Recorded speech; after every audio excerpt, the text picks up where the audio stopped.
ऋषि कुमारो,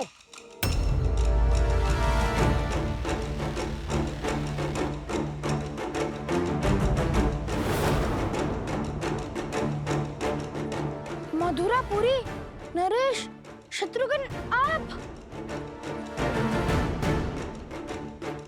सच हो जाओ।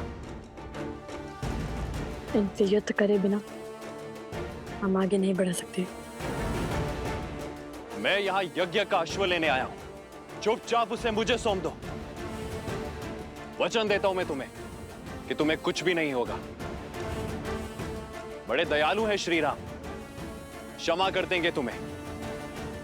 सोम करें, माला संभालो।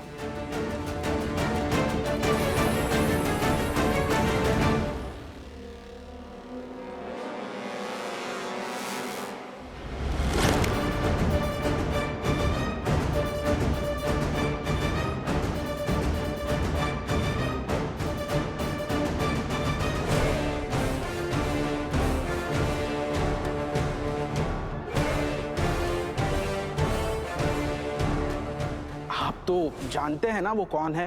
वो कोई साधारण बालक नहीं है।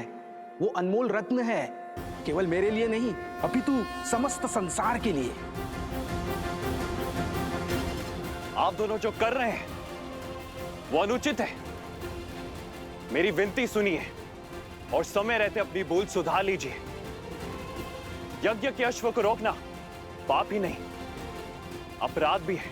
हम बालक अवश्य हैं, किंतु अबोध नहीं। हम आपका बहुत सम्मान करते हैं राजानुज, किंतु अभी ये अश्व हमने पकड़ा है तो उपाय केवल एक ही है, युद्ध। युद्ध।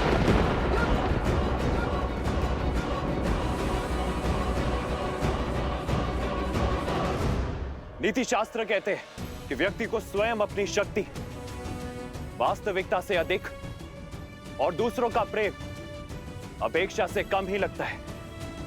यही भेद आप दोनों के साहस में छलक रहा है। अपनी शक्ति के अनेकों प्रमाण दे चुके हैं हम असुरों के विरुद्ध। मिथिला की प्रतियोगिता में पूरे संसार में अपने बल का डंका बजवा चुके हैं हम। और रही बात दूसरों की प्रेम की, तो हमें आपसे प्रेम की अपेक्षा नहीं है। यदि आप युद्ध से पहले हमें सुप्रभात कह देंगे तब भी हमारी आंखें भर आएंगी। देखिए, मेरे पास पूरी सेना है और आप दोनों बिल्कुल अकेले हैं। युद्ध शास्त्र कहता है कि सेना के सामने युद्ध करने का साहस तो महारथी को भी नहीं करना चाहिए। जैसे सर्पों के टोले में नागराज महाबली होकर भी नहीं जाता। नागराज भले ही ना जाए, गरुड़ या नेवले अकेले जाते हैं सर्पों की टोली में। स्वयं को क्या समझते हो, गरुड़ या नेवला? काल बेलिया जो सर्पों को अपनी बीन पर नचाते हैं। शस्त्र भी उठाएंगे या अयोध्या में केवल वाक युद्ध की प्रथा है? हम वो शत्रु नहीं जो आपकी निरर्थक बातों से ही मर जाए।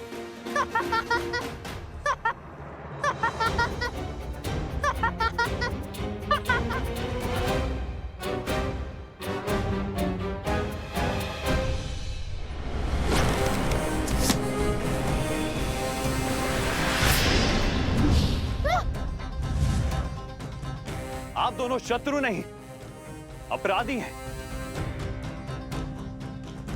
अयोध्या के अश्व का हरण कर पाप किया है आप दोनों ने।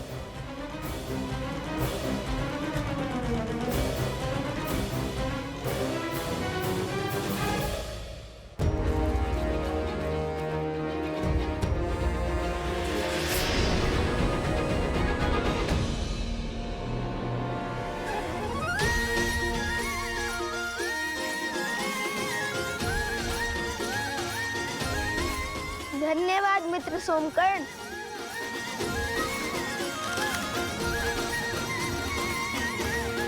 अश्व को रोकना अपराध नहीं, चुनौती है जो हमने स्वीकारी है।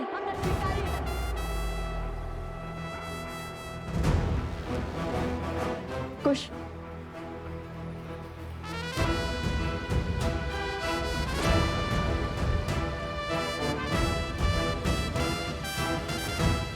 आपका शत्रु स्वयं चुनौती बन यहाँ वहाँ घूम रहा है। हमने आपकी चुनौती स्वीकार कर कोई पाप किया है? चुनौती राजाओं के लिए है, ऋषियों के लिए नहीं।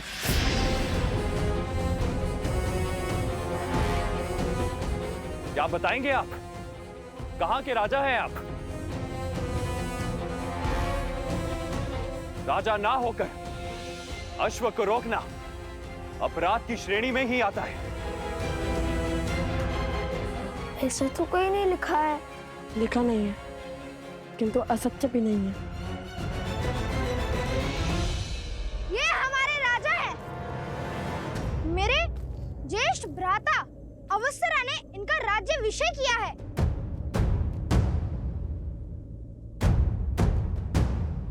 बताओ कहां के राजा हैं ये दोनों? कुछ अंतर पर एक गांव है जहाँ की प्रजा विचित्र रोग से ग्रसित है। उस गांव की प्रजा की रक्षा करने का संकल्प किया तो उसी क्षण मेरे भ्राताश्री ने लव भैया का राज्याभिषेक और कुश का युवराज पद पर अभिषेक कर दिया।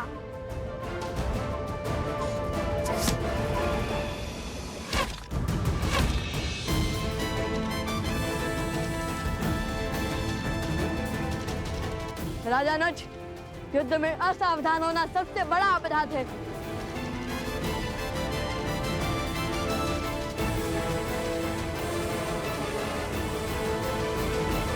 सैनिकों, महाराज ने किसी का भी रक्त बहाने से निषेध किया है। स्मरण रहे, इन ऋषि कुमारों को केवल हमें बंदी बनाना है।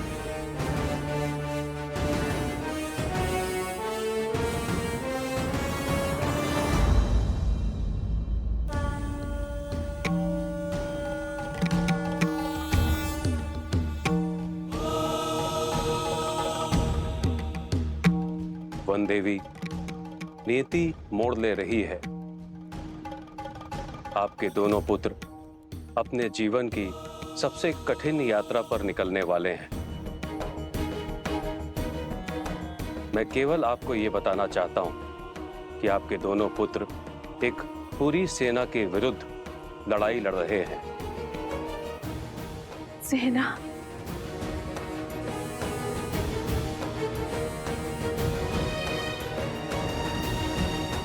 हे महादेव,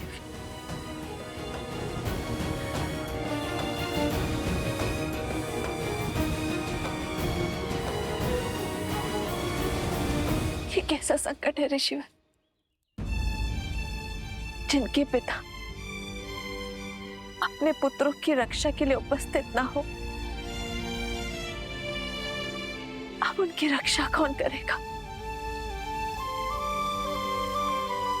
और वो माता कितनी दुर्भाग्यशाली है जो अपने पुत्रों की सहायता के लिए कुछ नहीं कर सकती।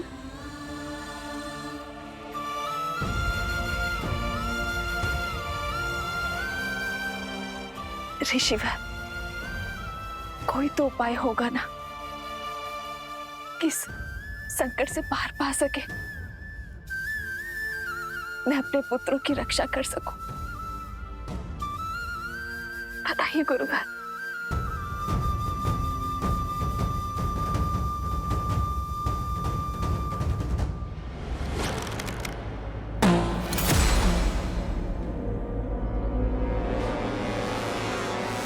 सावधान ऋषि कुमारों, ये मेरी अंतिम चेतावनी है।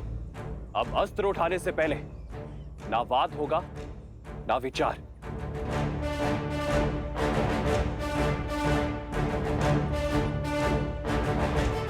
यदि अब भी ये नहीं रुके तो मुझे इन पर प्रहार करना ही होगा।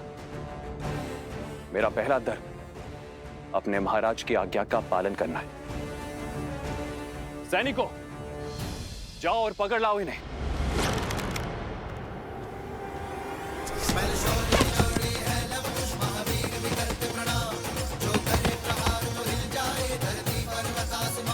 दिव्यास्त्र।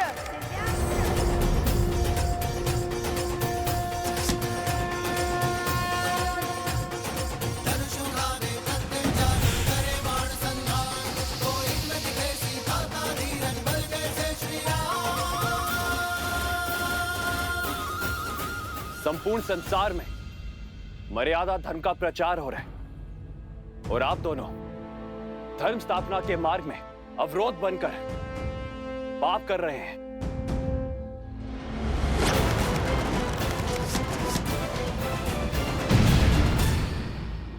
सुन रहे हैं भैया, राज अनिल शत्रुघ्न मर्यादा धर्म की बात कर रहे हैं। इस राज्य की प्रजा को स्त्री के सुखों का, सुरक्षा का, सौभाग्य का बलिदान मांगकर संतोष दिया जाता है। वहाँ कैसा राजधर्म?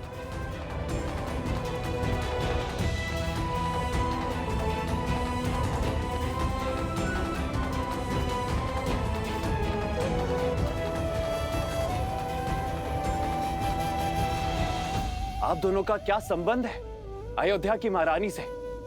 संबंध है भक्ति और भाव का संबंध। हमने राम कथा पढ़ी है, श्री राम और माता सीता की पूजा की है। और यदि हमारी माता के बाद कोई है जिसमें हमें ममता दिखती है तो वो माता सीता है। क्या रक्त के संबंध से श्रद्धा का संबंध अधिक महान नहीं होता?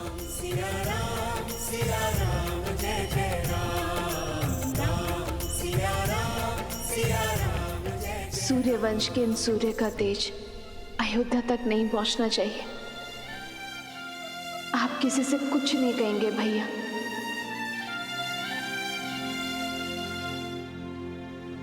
धन्य है आप अभिमा, श्री राम से दूर रहकर अपनी पहचान को गुप्त रखकर भी इन बालकों को श्री राम की परछाई बनाया आपने। स्पष्ट है ये दिव्य बालक और कोई नहीं, आपके और भैया के ही पुत्र हैं। वेदों में कुछ ऐसे मंत्रों का विवरण है जिनका पाठ करने से स्वयं देवताओं को रक्षा करने के लिए बुलाया जा सकता है।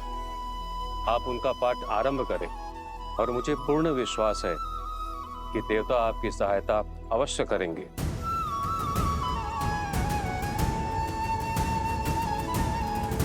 मैं आपको वो वेद मंत्र बताती हूँ वनदेवी।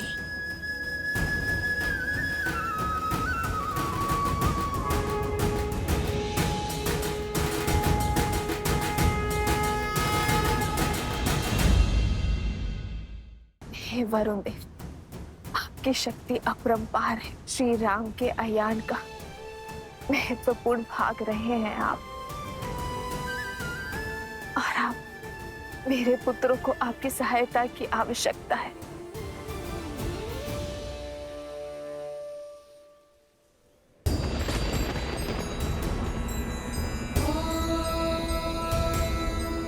जलबिंबाय विद्महे नीलापुरुषाय धीमहि वरुणः प्रचोदयात्।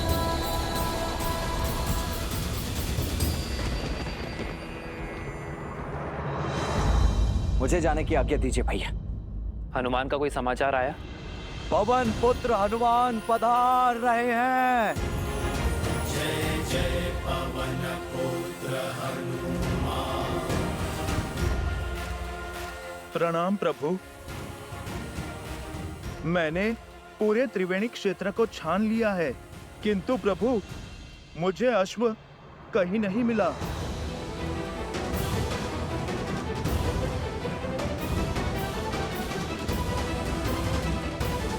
यदि आपकी आज्ञा हो तो मैं युद्ध में शत्रुघ्न भैया की सहायता के लिए जाऊं? जाओ हनुमान, किंतु स्मरण रहे युद्ध में कोई अनावश्यक रक्तपात ना हो।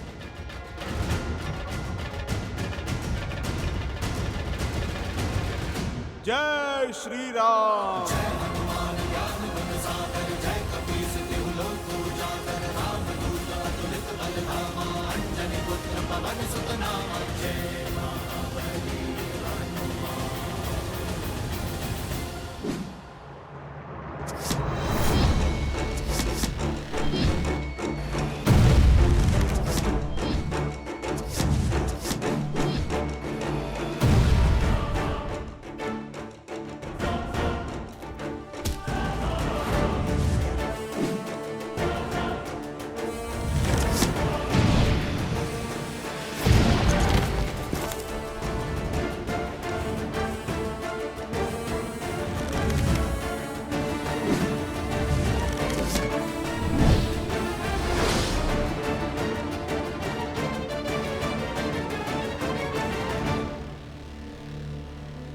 मुझे इन्हें सम्मोहन अस्त्र से बेसुध करना होगा।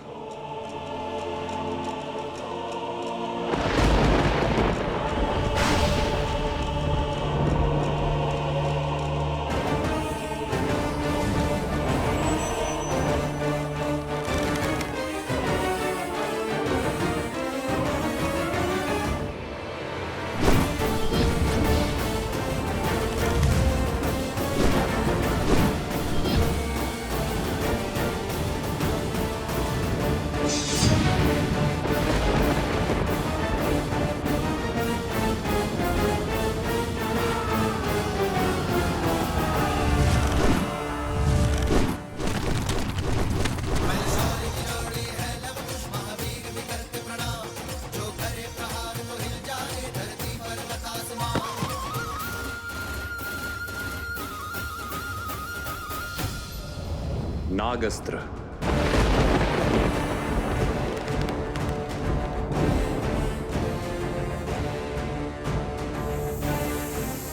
अपनी कुंडली में इन्हें बांध लीजिए नाग देवता, और कोई हानि नहीं पहुंचाए। सुनो, तुम इन सैनिकों को संभालो, मैं इस अस्त्र का उत्तर देता हूँ।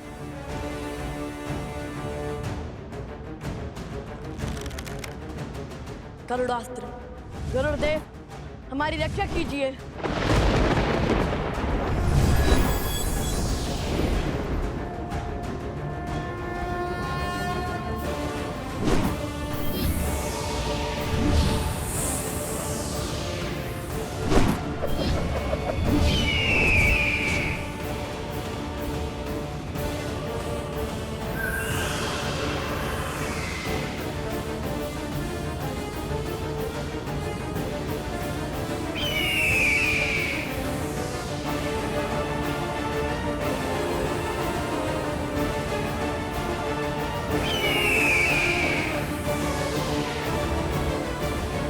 अस्त्र से बचकर तो दिखाओ।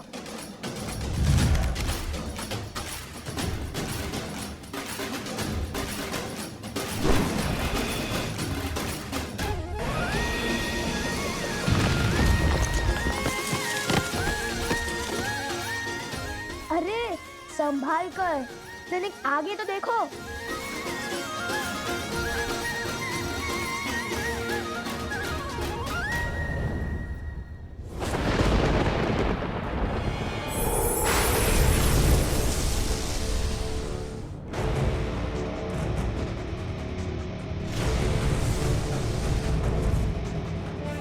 लगता है ये वरुणास्त्र चला रहे हैं। वरुण देव, अपनी कुंडली में इन बालकों को बांध लीजिए।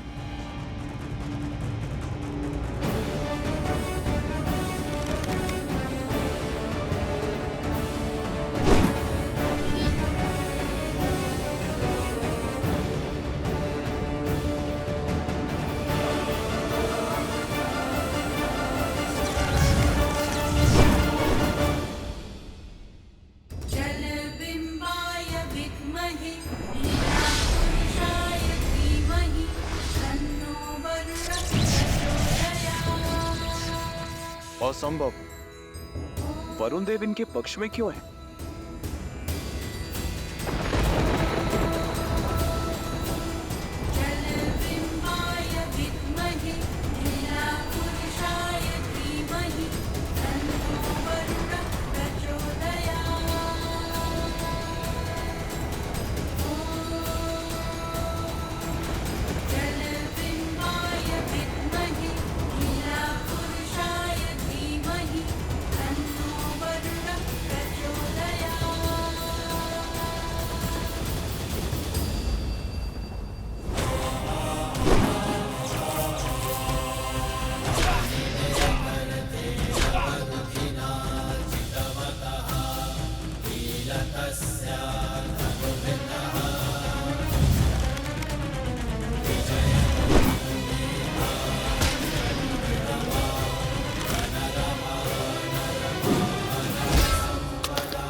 सम्मोहन अस्त्र का प्रयोग कैसे किया जाता है राजानुज शत्रुघ्न जी?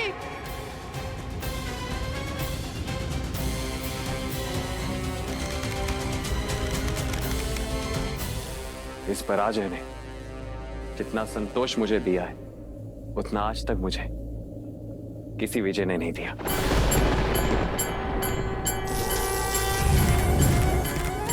शीघ्र ही मेरी प्रसन्नता का कारण ये संसार जानेगा और मानेगा। ये पराजय स्वीकार कर शत्रुघ्न ने कोई द्रोह नहीं किया।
धन्यवाद वरुण देव। सोमकान, तुम कहाँ हो? कहीं दिखाई ही नहीं दे रहे। मैं तो कब से आना चाहता हूँ, किंतु ये स्वर्ण कमल है ही इतना भारी कि मैं चल ही नहीं पा रहा।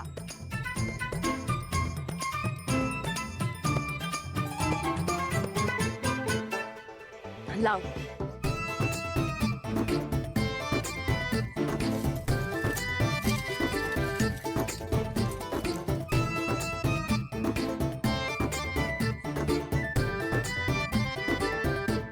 तुम कितने भोले हो सोमकर्ण। स्वयं अदृश्य होने के स्थान पर अश्व को अदृश्य कर दिया होता। किसी अदृश्य अश्व के पीछा कैसे किया जा सकता है? कुश, एक बांस या फिर एक गन्ना लाओ। उसे इसमें हम लटका देंगे, अन्यथा हम यूं ही अदृश्य होते रहेंगे।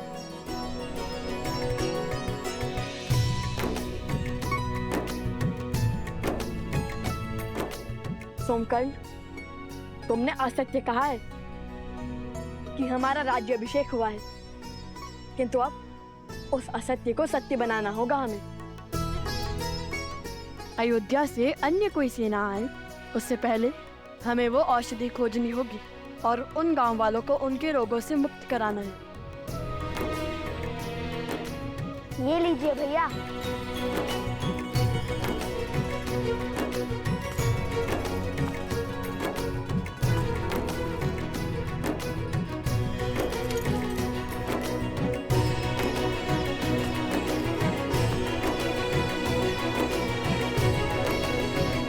चलो उस पर्वत की ओर चलते हैं। भैया, किंतु औषधि कैसे खोजेंगे? सूर्यास्त होने को है। शीघ्र ही घोर अंधकार छा जाएगा।